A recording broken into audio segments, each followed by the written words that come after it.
Hello नमस्कार दोस्तों, स्वागत है आप सबों का आपके अपने चैनल पर। दोस्तों आज का टारगेट सीटेट 2023 का 5वां क्लास है। दोस्तों इससे पहले 4 क्लास अपलोड हो चुके हैं और आप लोगों का प्यार बहुत अच्छा मिला उन सब वीडियो में। दोस्तों आप में से जो भी लोग पहली बार चैनल को विजिट किए हैं इसको सब्सक्राइब कर लीजिए और बेल आइकन दबा लीजिए। दोस्तों आज हम लोग सबसे पहले मैथ्स के पेडागोजी से स्टार्ट करेंगे और फिर मैथ्स के क्वेश्चन देखेंगे। दोस्तों इससे पहले हम लोग पहले मैथ्स का क्वेश्चन करते थे फिर पेडागोजी करते थे, लेकिन आज हम लोग पेडागोजी का भरपूर क्वेश्चन करेंगे और आप लोग के किसी भी डाउट का हम प्रयास करेंगे कि अच्छे से सलूशन दे सकें। तो आइए लेते हैं आज का हम लोग पहला क्वेश्चन। दोस्तों पहला क्वेश्चन आपकी स्क्रीन पर है, आप धैर्य से क्वेश्चन पढ़ेंगे, उसके बाद बहुत ही सोच समझ के उत्तर करेंगे, ये नहीं कि तुक्का लगा देंगे, ठीक है। और आंसर देखने के बाद आप मेरे एक्सप्लेनेशन यानी जो हम व्याख्या करेंगे उसको आप गौर से सुनेंगे, ठीक है। पहला क्वेश्चन कहता है कि गणित शिक्षण में मनोरंजन क्रियाओं के द्वारा संभव है। पहला ऑप्शन है ज्ञान में वृद्धि, दूसरा है त्वरित चिंतन में वृद्धि, और सी है बुद्धि का विकास, और चौथा है ये सभी। तो दोस्तों आप ध्यान रखें कि गणित का शिक्षण करते समय जो मनोरंजन के साथ हम बच्चों को पढ़ाते हैं तो उसके बुद्धि का विकास, ज्ञान का विकास, चिंतन का विकास, इन सभी चीज़ों का विकास करने में सहायक होती है। अब ऐसा क्यों होता है वो समझो ध्यान से, कि जब आप गणित को मनोरंजन के तरह से पढ़ाते हैं, मनोरंजन कराते हुए पढ़ाते हैं, कहानियों के थ्रू, पहेलियों के थ्रू, उसके सामान्य जीवन से जोड़ करके, उनके सामान्य जीवन के अनुभवों से जोड़ करके, है ना, तो बच्चा को यह महसूस होता है कि भाई ये गणित जो है मेरे ही जीवन का एक हिस्सा है, और वह बालक गणित के हर एक अवधारणाओं में बहुत ही गहरी रुचि दिखाता है, जिससे कि उसके अंदर में गणित के ज्ञान का भरपूर विकास होता है और वह गणित के अलग अलग अवधारणाओं पर गौर से और गहराई से चिंतन करने में सक्षम होता है। जब कोई बालक किसी भी अवधारणाओं पर चिंतन करेगा दोस्तों, उसका ज्ञान का विकास और बुद्धि का विकास अवश्य होगा। तो इसका उत्तर क्या होगा? इनमें से सभी। आई बात समझ में? दोस्तों अगला क्वेश्चन देखिए आपके सामने जो है ये एनसीएफ से सवाल है, और आप जैसा जानते हैं कि एनसीएफ से कम 1 और मैक्सिमम 2 क्वेश्चन आपके हर एक सिटिंग में देखा जाएगा, ठीक है। कई बार तो ऐसा भी हुआ है कि एनसीएफ से 3 क्वेश्चन देखा गया है। 21-22 के एग्जाम में एनसीएफ से 3 क्वेश्चन था, ठीक है। अब देखते हैं हम लोग कि ये क्वेश्चन क्या कहता है। कहता है एनसीएफ 2005 के अनुसार गणित का पाठ्यक्रम महत्वाकांक्षी, सुसंगत है तथा महत्वपूर्ण गणित का शिक्षण कराना है। यहाँ महत्वाकांक्षी उद्धृत करता है, यानी कि महत्वाकांक्षी वर्ड जो है वो किस मतलब के रूप में प्रयोग किया गया है, उसका अर्थ यहाँ पर क्या देखने को मिलता है। दोस्तों पहला ऑप्शन है विद्यालय में गणित शिक्षण का संकीर्ण उद्देश्य प्राप्त करना, अगला है विद्यालय में गणित शिक्षण का उच्च उद्देश्य प्राप्त करना, तीसरा है गणित की समस्याएं हल के लिए एक से अधिक तरीके सिखाना, और चौथा है अंक गणित, बीज गणित, ज्यामिति और समंकों का संधारण जैसी विभिन्न प्रकार की गणित सिखाना। दोस्तों इस सवाल को बनाने से पहले आप सबों को ये जो महत्वाकांक्षी वर्ड है इसका बहुत ही भली भांति इसका पूरा मीनिंग और इसका पूरा का पूरा व्याख्या पता होना चाहिए कि महत्वाकांक्षी हम किसे कहते हैं। क्या आप लोग महत्वाकांक्षी हैं, या आप अगर शिक्षक है तो किस बालक को आप कहें कि आप महत्वाकांक्षी हो? दोस्तों महत्वाकांक्षी होने का मतलब ये होता है कि वर्तमान स्थिति में आप जिस स्वरूप में हैं या जिस भी स्तर पे हैं या फिर ज्ञान के जिस स्तर पर हैं उससे अधिक को प्राप्त करना, उस स्तर से ऊपर की स्तर स्थिति को प्राप्त करना, अपने विकास को ऊपर लेके जाना, आगे लेकर के जाना। दोस्तों यही होता है महत्वाकांक्षा, यानी हम वर्तमान स्थिति में बदलाव करते हुए आगे बढ़ने की चेष्टा करना, ये महत्वाकांक्षा कहलाते हैं। अब बताओ कि अगर किसी बालक में महत्वाकांक्षी अगर यदि गुण नहीं होता है, महत्वाकांक्षा का गुण का विकास नहीं होता है, तो वह बालक आगे ही नहीं बढ़ पाएगा। तो अगर सोचो गणित हम पढ़ा रहे हैं और बच्चों के अंदर का महत्वाकांक्षा का विकास हो रहा है, इसका मतलब कि हमारा जो गणित पढ़ाने का संकीर्ण नहीं उच्चतर उद्देश्य पूरा हो रहा है, क्योंकि वह बालक आगे बढ़ने के बारे में सोच रहा है। तो वो जान रहा है कि अभी जो हम अवधारणा पढ़ रहे हैं, अभी जो भी हम कॉन्सेप्ट सीख रहे हैं, आगे आने वाले दिनों में जो हम क्लासेस में पहुंचेंगे वहां पर हमें मैथ सीखने में इसका काफी भरपूर उपयोग होगा, ठीक है। तो यहाँ पर इसका सही उत्तर होना चाहिए विद्यालय में गणित सीखने के या गणित शिक्षण का उच्च उद्देश्य या उच्चतर उद्देश्य प्राप्त करना, यह क्वेश्चन का सही उत्तर होगा। बात समझ में आ रहा है? कहीं कोई दिक्कत नहीं है? आसान क्वेश्चन लग रहा है आप लोग को? दोस्तों देखिए ये क्वेश्चन आसान तो नहीं है, लेकिन जब आप एक्सप्लेन कर बढ़िया से सुनते हैं, बढ़िया से व्याख्या सुनते हैं, तो आपको ये बातें अच्छे से समझ में आती है कि क्वेश्चन क्या कहना चाहता है। जब तक आप क्वेश्चन को समझोगे नहीं, आप किसी भी क्वेश्चन को अच्छे से अटेम्प्ट नहीं कर सकते। और सीटेट की एक खास बात है कि आपको क्वेश्चन हमेशा घुमा घुमा करके पूछा जाएगा और कहानी की तरह पिरो कर पूछा जाएगा, जिसमें कि आप फंस जाएं, और ये पूरी संभावना होती है कि आप फंस ही जाते हैं। ठीक है, अगला क्वेश्चन देखते हैं। निम्नलिखित में से कौन सी गणित शिक्षक की एक विशेष योग्यता है? दोस्तों आप में से बहुत कोई ऐसे स्टूडेंट होंगे जो कि हमसे ऑफलाइन पढ़े होंगे पेडागोजी, या ऑनलाइन भी पेडागोजी पढ़े होंगे, या फिर आगे पढ़ने वाले हैं। दोस्तों एक योग्य शिक्षक के बारे में बहुत तरह के गुण होते हैं जो मैंने पढ़ाया है। अब देखिए ऑप्शन पढ़ के देखते हैं। गणित उपकरणों को उपयोग करने की क्षमता। देखिए गणित शिक्षण में कई तरह के उपकरण होते हैं, कई होते हैं साधन, जैसे कि अबेकस है, जियो बोर्ड है, गिनतारा है ना, क्या कहते हैं एक तरह से ये संख्या चार्ट है ना। ऐसे कई सारी चीजें हैं जिसका आप प्रयोग अगर आप करने जानते हैं तो बच्चों को आसानी से आप कॉन्सेप्ट सिखा पाएंगे, ताकि वो बच्चा आसानी से उसको सीखेगा। तो इसमें तो खैर से जो शिक्षक होते हैं उसको दक्ष होना अनिवार्य है। अगला है कि गणित कक्षा संचालन की योग्यता, यानी गणित को कैसे पढ़ाया जाए, गणित को कैसे कक्षा में संचालित किया जाए, हर एक विद्यार्थी तक पहुंच के लिए गणित को बनाया जाए, मैथ को ऐसा पढ़ाया जाए कि हर विद्यार्थी तक ये पहुंच जाए, उस तरह का गुण हर एक शिक्षक में, एक योग्य शिक्षक में होना चाहिए। अगला है विभिन्न शिक्षण विधियों का ज्ञान। देखिए जैसा कि आप जानते हैं कि गणित शिक्षण में 10 तरह की विधियां हैं। विश्लेषण विधि, संश्लेषण विधि, खेल विधि, प्रयोगशाला विधि, आगमन विधि, निगमन विधि, ऐसे कई सारे, ह्यूरिस्टिक विधि, कई सारे विधियां हैं। और इन विधियों को मैंने पढ़ाया भी है, ठीक है, और आगे भी फिर से मैं पढ़ाने वाला हूं। तो अगर इन विधियों का ज्ञान नहीं होगा तो आप जैसा जानते हैं कि सभी बच्चे एक जैसा नहीं होते हैं। ध्यान रखिएगा, क्षमता में सभी बालक एक जैसे होते हैं। मानसिक क्षमता में सबका एक स्तर होता है, लेकिन समझ का जो स्तर होता है वो सबका एक नहीं होता है। सबके अंदर में कैपेसिटी समान है, लेकिन थिंकिंग लेवल है ना, यानी मैच्योरिटी लेवल वो सबका अलग अलग होता है। तो सब बालक अलग अलग स्तर से समझ पाता है। हो सकता है कि कोई विश्लेषण विधि से कुछ समझ जाए तो किसी के लिए हमको संश्लेषण विधि लगाना पड़ जाए। कोई जो है जोड़ घटाव बड़े आसानी से पकड़ लेता है, कोई आसानी से नहीं पकड़ पाता है। तो ऐसे जगहों पर, ऐसी स्थिति में शिक्षक को अलग अलग विधियां आनी चाहिए, ताकि सभी बच्चों को आसानी से अवधारणाओं को सिखा सके। तो इसके लिए इसका उत्तर क्या होगा? उपयुक्त सभी, ये सभी के सभी गुण एक आदर्श शिक्षक में होने अनिवार्य हैं। अगला सुनिए, कहता है कि भिन्न की इकाई से, अगला क्वेश्चन देखिए आपके सामने है। भिन्न की इकाई से शिक्षक ने छात्रों से किन्हीं 5 भिन्नों को सूचीबद्ध करने के लिए कहा। यह प्रश्न अपेक्षा करता है। यानी कि शिक्षक क्या किए होंगे कि भिन्न क्या इकाई मैंने चैप्टर पढ़ा दिए होंगे, और पढ़ाने के बाद बच्चों को कहा गया होगा कि भाई आप 5 भिन्न को लिख करके दिखाइए। अब देखिए यहाँ 2 स्थिति हो सकती है कि हो सकता है कि वो पढ़ाने से पहले पूछ लिया गया हो या पढ़ाने के बाद पूछा गया हो। तो अब ये यहाँ पर क्लियर नहीं किया गया कि चैप्टर पढ़ाने के बाद किया है कि पहले किया है।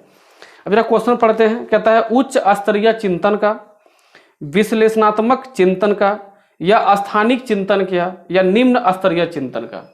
दोस्तों यहाँ पर देखिए, भिन्न की इकाई से शिक्षक ने किन्हीं 5 भिन्नों को सूचीबद्ध करने के लिए, यानी कि लिखने के लिए कहा गया है। तो ये बहुत ही निम्न स्तरीय एक तरह से क्वेश्चन है।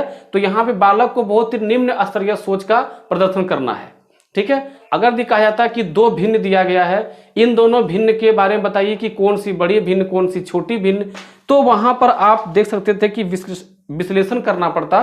तो ऑप्शन जो बी दिया गया है आपका वो हो सकता था। यहाँ तो केवल क्या करना है, लिखना है। तो ये बहुत ही निम्न स्तरीय चिंतन का उदाहरण हो सकता है। ओके दोस्तों, ठीक है, समझ में आपको आ रहा है, कहीं कोई दिक्कत नहीं है। अगर आपको पेडागोजी समझ में आ रहा है तो भाई कम से कम लाइक करो और अपने दोस्तों तक शेयर कर दो कि भाई ये क्लासेस चल रही हैं, आप चाहें तो यहाँ से लाभ ले सकते हैं। आगे बढ़ते हैं अगले क्वेश्चन में। दोस्तों अगला क्वेश्चन भी देखिए पेडागोजी का ही है, उसके बाद आपको एक मैथ्स का क्वेश्चन दिखेगा। कहता है कक्षा में गणित के मनोरंजक गतिविधियों और चुनौतीपूर्ण ज्यामितीय पहेलियों का आयोजन करना महत्वपूर्ण है, क्योंकि ये, यानी या तो बहुत ही इंटरेस्टिंग ढंग से पढ़ाइए और पहेलियों के साथ पढ़ाइए, और साथ में चुनौतीपूर्ण ज्यामितीय पहेली भी दीजिए। तो इससे जो है ये महत्वपूर्ण क्यों है ये पूछा गया है। कक्षा के नीरस और उबाऊ दिनचर्या से छात्रों को बाहर लाना। अगला है कि प्रतिभाशाली शिक्षार्थियों के लिए अवसर देते हैं। सी कहता है कि शिक्षार्थियों की स्थानिक और विश्लेषणात्मक क्षमता बढ़ाने में सहायक है। और डी कहता है कि गणित के प्रति कमजोर और धीमे विद्यार्थियों में रुचि पैदा करता है। अब एक चीज ध्यान रखिएगा, यहाँ पर 2 पॉइंट दिया गया है और यहाँ पे काफी लोग मिस्टेक कर सकते हैं। दिया है मनोरंजक और चुनौतीपूर्ण। आप सोचिए कि अगर मनोरंजक भी है चुनौतीपूर्ण भी है, तो अगर चुनौतीपूर्ण है तो इसमें ये हो सकता है कि कमजोर बालक भाग ना ले। तो इसमें जो सबसे अच्छा ऑप्शन वो ये है कि शिक्षार्थियों की स्थानिक और विश्लेषणात्मक क्षमता बढ़ाने में सहायक होता है। अगर मनोरंजक है तो बहुत ही आसानी से उसके अंदर में वो एंट्री करेगा, अच्छे से पढ़ने का प्रयास करेगा, गणित के पहेलियों को सुलझाने का प्रयास करेगा। और अगर चुनौतीपूर्ण है तो उसके अंदर में विश्लेषण करने की क्षमता का विकास करेगा। ठीक है, तो इस तरह से इसका उत्तर सही होना चाहिए सी नंबर। ठीक है, आप लोग का उत्तर क्या था कमेंट जरूर कीजिएगा। ठीक है, अब देखिए अगला क्वेश्चन आपके सामने है। ये एक मैथ्स का क्वेश्चन है, बहुत ही अच्छा क्वेश्चन। दोस्तों आप जानते हैं कि नंबर सिस्टम से सीटेट भर भर के क्वेश्चन पूछती है। केवल सीटेट नहीं, UP TET, J TET, B TET, REET, DSSB, ये जितने भी हैं, KVS, PRTS, सभी के सभी में नंबर सिस्टम का क्वेश्चन बहुत ज्यादा होता है। और नंबर सिस्टम में एक टॉपिक है भाजकता के नियम। भाजकता के नियम में 7, 8, 9, 11 ये सब तो बहुत ज्यादा क्वेश्चन पूछा जाता है। आइए अब एक क्वेश्चन आपके सामने देखिए पड़ा हुआ है, इसको बनाइए। यदि स्टार 3, 5, 6, 2, 4, 11 से पूर्णतया विभक्त है यानी भाज्य है, डिविजिबल है, तो स्टार के स्थान पर क्या होगा? ऑप्शन है 6, 5, 2, 7। अब आइए इस क्वेश्चन को हम सॉल्व करते हैं। देखिए स्टार 3, 5, 6, 2, 4 यही दिया है भाई। ठीक है, ऑप्शन है आपका 6, 5, 2, 7। कहता है कि ये 11 से डिविजिबल है। आपको एक बात ध्यान रखना है कि 11 से कोई संख्या तभी कटेगी जब आप अल्टरनेट अंकों को जोड़ लेंगे और जोड़ने के बाद उसका अंतर निकालेंगे, और अगर अंतर 0 या 11 के गुणज का होगा तो वह संख्या 11 से कटेगी। 4 के बाद 6, 6 के बाद 3, अब तो यहां से पार हो गया, तो 6, 4, 10 और 3, 13। ठीक है, अब यहां देखिए क्या क्या बच गया, 5, 2 और 5, 7, 7 और स्टार, यानी 7 प्लस स्टार, एक्स लिखा गया, 7 प्लस स्टार, यही होगा। इन दोनों का अंतर करना है। ठीक है, क्या किया मैंने, ध्यान से देखा आपने कि अल्टरनेट संख्याओं को अंकों को जोड़ दिए और जो बाकी बचा था उसको जोड़ दिए। अगर स्टार के पास कोई अंक होता तो आप जोड़ते कि नहीं? बिल्कुल जोड़ते।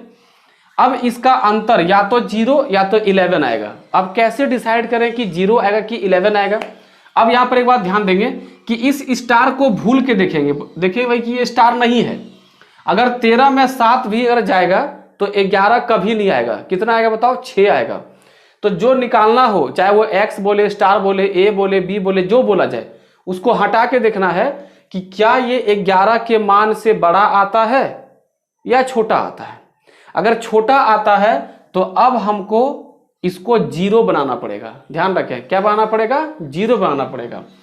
तो बताओ कि 13 में कितना घटाएं कि 0 आएगा? 13 में 13 घटाएं, तो 13 करने के लिए यहाँ पे क्या करना होगा? 6, 7, 6, 13, 13 में 13 चला गया, कितना हो जाएगा? 0।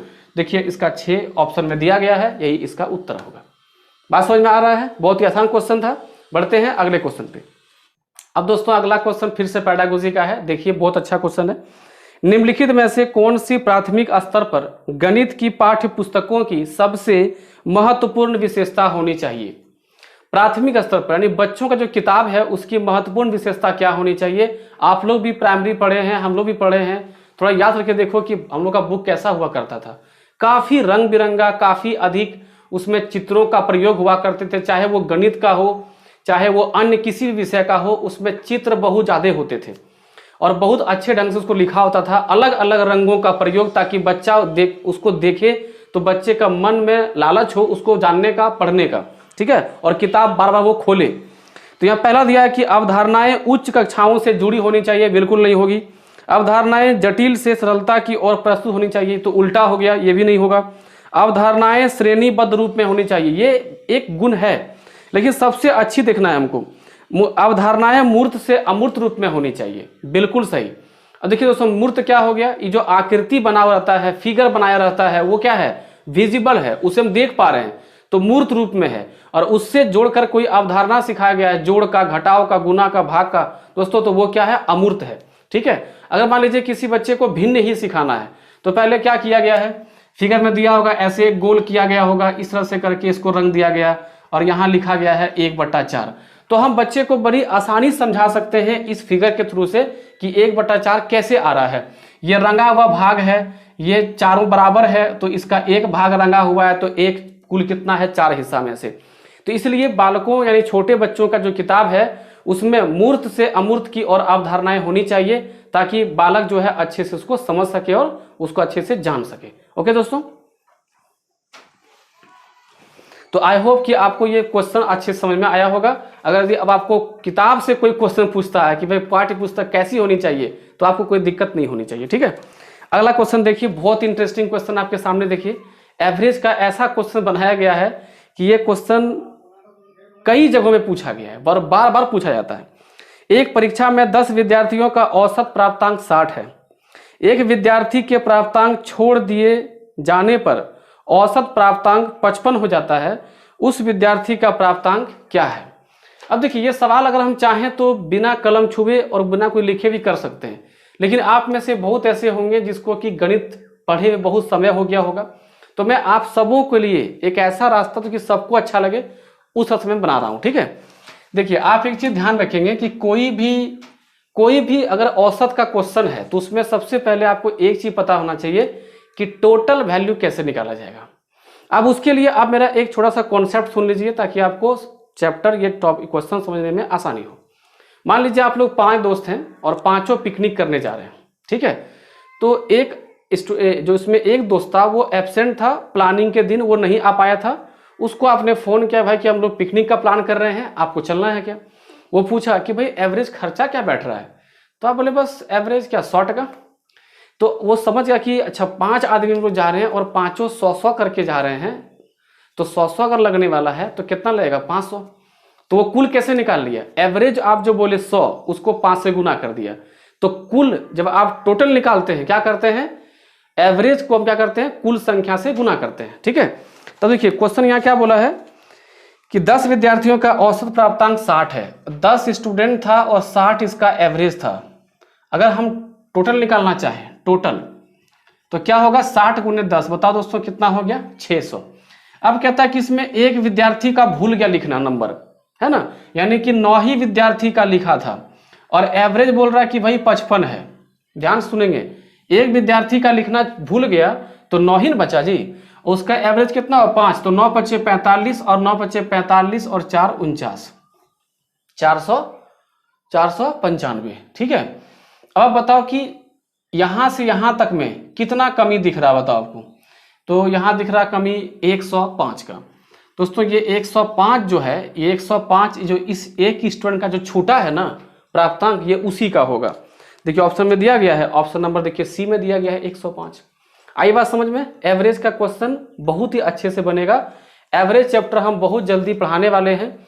वैसे एवरेज टॉपिक मैंने पहले भी यूट्यूब पे पढ़ाया है, आप अगर चाहें तो ढूंढ के देख सकते हैं। ठीक है। बढ़ते हैं दोस्तों अगले क्वेश्चन पे। दोस्तों एक और देखिए मैथ का पेडागोजी क्वेश्चन, और ये क्वेश्चन भी पिछले 1-2 क्वेश्चन पहले जो मैंने किया था एनसीएफ का, सॉरी आज का सेकंड क्वेश्चन एनसीएफ का था, तो वो क्वेश्चन से बिल्कुल जुड़ा हुआ क्वेश्चन है और एक ही सीटिंग में पूछा गया है। कहता है एनसीएफ द्वारा 5 कहता है कि गणित का शिक्षण महत्वाकांक्षी, सुसंगत और महत्वपूर्ण होना चाहिए। यहाँ महत्वाकांक्षी का अर्थ क्या है, यानी उद्धृत क्या करता है, गणित के संकीर्ण लक्ष्यों की उपलब्धि, अन्य विषय के साथ गणित का संबंध स्थापित करने की उपलब्धि को, या गणित के अनुप्रयोग की उपलब्धि को, या गणित के उच्च लक्ष्यों की उपलब्धि को। आप बताएं इसका उत्तर। डिस्क्राइब तो पहले मैंने कर दिया है, और जो लेट से जुड़े हैं सब वीडियो को पीछे करके देख लीजिएगा। दोस्तों इसका उत्तर क्या होगा, ऑप्शन नंबर डी, उच्च लक्ष्यों को, यानी उच्च लक्ष्यों की प्राप्ति के लिए हम गणित को महत्वाकांक्षी, सुसंगत और महत्वपूर्ण मानते हैं। क्योंकि आगे अगर आपको कोई भी चीज आगे जीवन में हासिल करना है तो आपको महत्वाकांक्षी होना पड़ेगा, सुसंगत, यानी बहुत ही सिस्टमैटिकली आप अगर पढ़ते हैं तो आगे आने वाले किसी भी अवधारणा को आप अच्छे से समझ पाएंगे। ठीक है। अब दोस्तों देखिए आपके सामने एक मैथ्स का सवाल है, बहुत ही छोटा सवाल है, लेकिन इस तरह का सवाल इस बार सीटेट 2022 में खूब पूछा गया, लगभग हर सिटिंग में पूछा गया था। आरोही और अवरोही, जिसको आप बोलते हैं डिसेंडिंग असेंडिंग। निम्नलिखित में से कौन सी संख्याएं अवरोही क्रम में है? देखिए लिखा हुआ है घटते क्रम में, डिसेंडिंग में। ऑप्शन देखिए आपके सामने दिया गया है, तो आप बताएं कि इसका उत्तर क्या होना चाहिए। ऑप्शन ए होगा कि बी होगा कि सी होगा कि डी होगा। तो भाई अगर घटते क्रम में है तो मेरे हिसाब से इसमें जो सही उत्तर होना चाहिए वो ऑप्शन नंबर देखिए बी होना चाहिए, क्योंकि देखिए 12,000 तो सब में कॉमन है, तो 12,000 से कोई मैटर ही नहीं करता है। ऑप्शन देखिए ए में दिया है 12,000, तो 12,000 सबको छोड़िए, क्या दिया है ओ पॉइंट दिया, सॉरी हजार नहीं पॉइंट दिया है, तो पॉइंट के पहले 12 को छोड़ दो सब में, तो एक जगह बचता है 75, 705, 750। तो पहला तो भाई घटते क्रम में नहीं बढ़ते क्रम में है। अगर सेकंड में आए तो 750, 705 और 75 ये घटते क्रम में है, तो बस आगे बढ़ने काम ही नहीं है, मार देंगे आंसर बी, क्योंकि ये कूट में नहीं दिया गया है। अगर कूट में नहीं है तो एक ही ऑप्शन में सही होगा। अब आप में से कुछ लोग ऐसे भी होंगे कि भाई सारा ऑप्शन चेक कर लेते हैं, क्यों करेंगे भाई, जब कूट में नहीं है तो एक ही ऑप्शन सही होगा ना। ठीक है, फिर क्लास हम लोग कल होने वाली है सेम टाइम पर, तो आप लोग सभी को तैयार रहेंगे। पढ़ते रहिए। जय हिंद।